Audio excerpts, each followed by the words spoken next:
Hi everyone, welcome to Vision Defense Institute. இன்னைக்கு நம்ம Vision Defense என்ன ப்ரோக்ராம் ஸ்டார்ட் பண்ணிருக்காங்க அப்படின்னு பாத்தீங்கன்னா ஸ்டூடெண்ட்ஸ்க்காக previous year question so important area இருக்கு இல்லைங்களா அந்த ப்ரீவியஸ் இயர் கொஸ்டின் அசஸ் பண்ணி ஸோ அது மூலம் நம்ம ஒவ்வொரு சப்ஜெக்டை எப்படி வந்து எக்ஸாமுக்கு வந்து ஈஸியா படிக்கிறது அப்படிங்கறத ஸ்டார்ட் பண்ணிருக்கோம். ஸோ ஃபர்ஸ்ட் பாலிட்டியில இருந்து பார்க்கலாம். ஸோ நம்ம டைரக்டா ப்ரீவியஸ் இயர் கொஸ்டினுக்கு மூவ் ஆகலாம். ஸோ ஃபர்ஸ்ட் கொஸ்டின் போயிடலாம். Question number 1.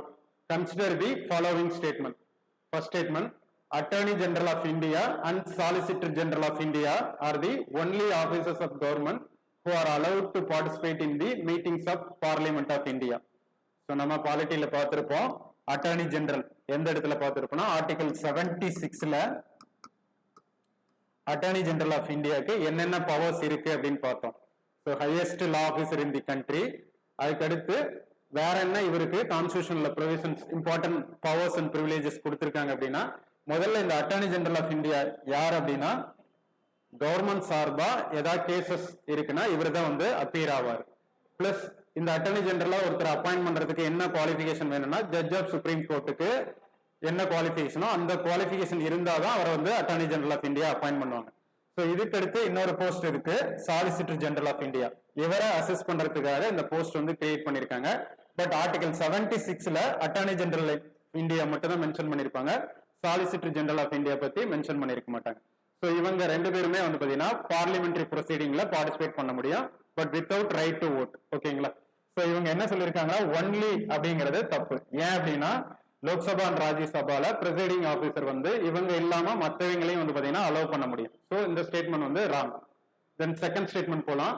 According to the constitution of India, attorney general of India submit his resignation when the government which appointed him resigned. So statement correct தான். So நார்மலா ஒரு புது government வரும்போது attorney general of India appoint பண்ணுவாங்க. அதே மாதிரி எப்போ அந்த கவர்மெண்ட் வெளியே போறாங்களோ அப்போ வந்து நார்மலா அவரும் வந்து வெளியே போயிடுவாங்க. பட் இது பத்தியான மென்ஷன் வந்து கான்ஸ்டிடியூஷன் ஆஃப் இந்தியால இல்ல. ஓகேங்களா? கன்வென்ஷனலா இந்த பிராக்டிஸ் வந்து ஃபாலோ பண்ணிட்டு இருக்காங்க. அதே மாதிரி மேண்டேட்டரியா அவர் வந்து ரிசைன் ஆகணுங்கிற ப்ரொவிஷனும் கிடையாது. ஸோ இந்த statement wrong.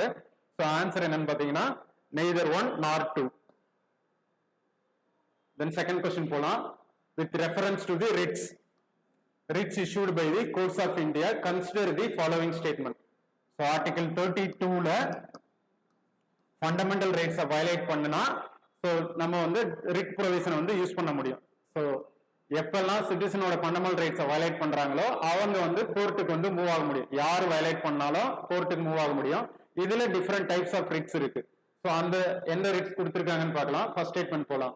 Mandamus will not lie against a private organization unless it is entrusted with public duty.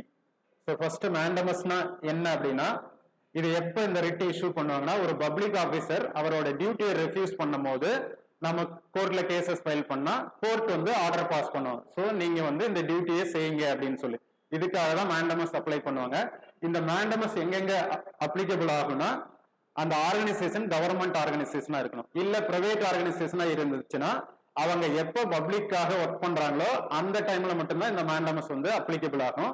So first statement வந்து பாத்தீங்கன்னா private organisation unless it is interested with public duty வந்து பாத்தீங்கன்னா correct. ஓகேங்களா? So private ஆர்கனைசேஷனா இருந்தாலும் கவர்மெண்ட்காக work பண்ணும் போது mandamus வந்து issue பண்ண முடியும். First statement correct. Then second statement mandamus will not lie against a company even though it may be government company. So நான் இப்பதான் சொன்னேன் கவர்மெண்ட் கம்பெனி இல்ல கார்பரேஷனுக்கு வந்து பாத்தீங்கன்னா மேண்டமஸ் வந்து அப்ளிகபிள் ஆகும். ஸோ செகண்ட் ஸ்டேட்மெண்ட் வந்து wrong. Then third statement any public minded person cannot be petitioner to move the court to obtain the writ of quo warranto. So நம்ம 5 ரிட் பார்த்தோம் இல்லைங்களா? அதுல இன்னொரு ரிட் வந்து quo warranto. இந்த quo warranto எப்போ applicable ஆகும் அப்படின்னா ஒரு இம்பார்ட்டன்ட் பப்ளிக் ஆபீஸர் யாராவது ஒருத்தர் இல்லீகலா ஆக்குபை பண்ணிருக்காங்க இல்ல வந்து எலிஜிபிலிட்டி இல்லாதவங்களுக்கு அந்த போஸ்ட் கொடுத்திருக்காங்க வேற ஒருத்தருக்கு வர வேண்டியதுக்கு இன்னொருத்தருக்கு கொடுத்திருக்காங்க அப்படின்னா இந்த மாதிரி டைம்ல நம்ம quo warranto ஃபைல் பண்ண முடியும். ஓகேங்களா? சோ இந்த ஸ்டேட்மெண்ட் கரெக்ட். இந்த 5 ரிட்ல இந்த ஒரு ரிட்டுக்கு மட்டும் ஒரு ஸ்பெசிபிக் குவாலிஃபிகேஷன் இருக்கும். என்ன அப்படின்னா மற்ற ரிட் எல்லாம் அக்ரீவ்டு பர்சன் மட்டும்தான் வந்து பாத்தீங்கன்னா அப்ளை பண்ண முடியும். பட் இந்த ரிட்டை யாரு வேணாலும் நாம கூட வந்து பாத்தீங்கன்னா அப்ளை பண்ண முடியும். சோ ஸ்டேட்மெண்ட் வந்து கரெக்ட். சோ ஆன்சர் என்ன பாத்தீங்கன்னா 1 and 3. Then next question போலாம். Question number 3. Under the Indian Constitution, concentration of wealth violates so இது வந்து பார்த்தீங்கன்னா சிங்கிள் ஃபேக்ட் கொஸ்டின் தான். Concentration of wealth. ஸோ இது நம்ம ஜஸ்ட் வந்து கொஸ்டின் பை அப்ரோச் பண்ணோம்னாவே நமக்கு ஆன்சர் வந்து பார்த்தீங்கன்னா ஓரளவுக்கு நம்ம ஆன்சர் வந்து ஃபைண்ட் பண்ண முடியும். நம்ம வந்து நிறைய பார்த்துருக்கோம் பார்ட் 1ல இருந்து 4 வரைக்கும். அதுல முக்கியமா பார்ட் 4ல வந்து directive principles of state policy. So government வந்து பீப்புளோட வெல்ஃபேருக்காக ஏதாவது பாலிசி எனாக்ட் பண்ணும்போது இதுல இருக்கிற பிரின்சிபலை வந்து எடுத்துக்கலாம். ஸோ அப்படி ஒரு அந்த இருக்கிற பிரின்சிபல்ல ஒரு முக்கியமான ஒரு பிரின்சிபல் வந்து ஸ்டேட்டுக்காக சொல்லியிருப்பாங்க கான்ஸ்டியூஷன்ல. என்ன அப்படின்னா ஒரே இடத்துல வந்து வெல்த் வந்து அக்குமுலேட் ஆகக்கூடாது. அப்படி அக்குமுலேட் ஆகும்போது அந்த இடத்துல வந்து ஸ்டேட் வந்து அதை தடுக்கிறதுக்கு ஸ்டெப்ஸ் எடுக்கலாம் அப்படிங்கிறது ஆர்டிகல் 39ல மென்ஷன் பண்ணியிருப்பாங்க. So prevention of concentration of wealth. So அதுதான் கொஸ்டின். ஆன்சர் என்னன்னு பாத்தீங்கன்னா option B, the directive principles of state policy. Then next போலாம். Question number 4. With reference to India, consider the following statement. So citizenship பத்தி questions கேட்டிருக்காங்க. So நம்ம நார்மலா இப்ப நியூஸ்ல பார்த்திருப்போம் citizenship எப்படி இப்ப ரீசன்ட் டைம்ல அக்வயர் பண்ணிருக்காங்க. அதுல சில கான்ட்ரோவர்ஷியல் ப்ரொவிஷன்ஸ் எல்லாம் வந்திருக்கும்.